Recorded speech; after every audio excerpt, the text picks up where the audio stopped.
The Alberta NDP put out a news release about the Canada-Alberta Job Grant just a few days ago. The program allows employers to choose employees to be trained with 1/3 of that cost being covered by the employer and another third being covered by the government, up to a maximum of $10,000.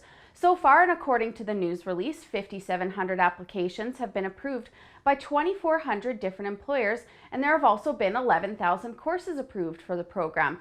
Doesn't this sound absolutely amazing? And doesn't it sound like the NDP are finally doing something right? Well, not so fast. The Canada-Alberta Job Grant is working, and it's helped thousands of Albertans increase their skill levels. But once again, the NDP are recycling yet another announcement and riding on the coattails of a program that was created and introduced by the provincial Progressive Conservatives and the federal Conservatives. This is the second time in as many weeks.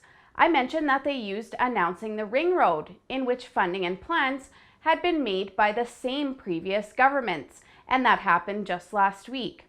The only thing the NDP really did in regard to the Canada-Alberta Job Grant was increase funding to the program by $6 million. The fact is that the NDP haven't created a single job, unless you count the thousands of public sector jobs they've funded with your money for their union buddies. How hard is that when you have access to provincial resources and all you have to do is allocate dollars from your already out of control budget to your friends so that they vote for you next election?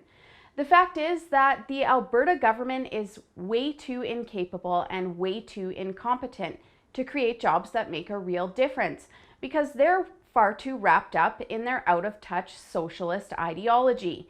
I'm not saying nurses, doctors, and healthcare professionals aren't needed, but having such a largely staffed healthcare system with as many inefficiencies as the ones that we see in Alberta, it's pretty clear that the inefficiencies aren't the result of a staffing problem.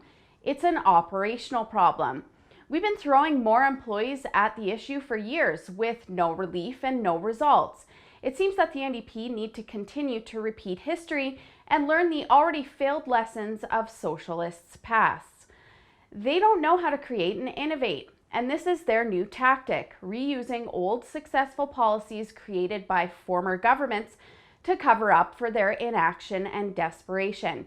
Don't be fooled. We've seen time and time again that the NDP simply can't keep their promises. Their job creation program failed. We're going to see major hikes in energy prices due to the implementation of half-wit policies, and there are just way too many legislation failures to count.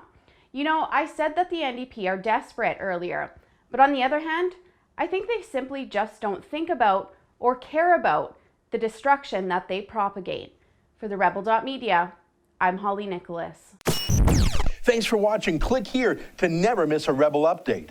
Want even more of the Rebel? Well, click here to become a premium member.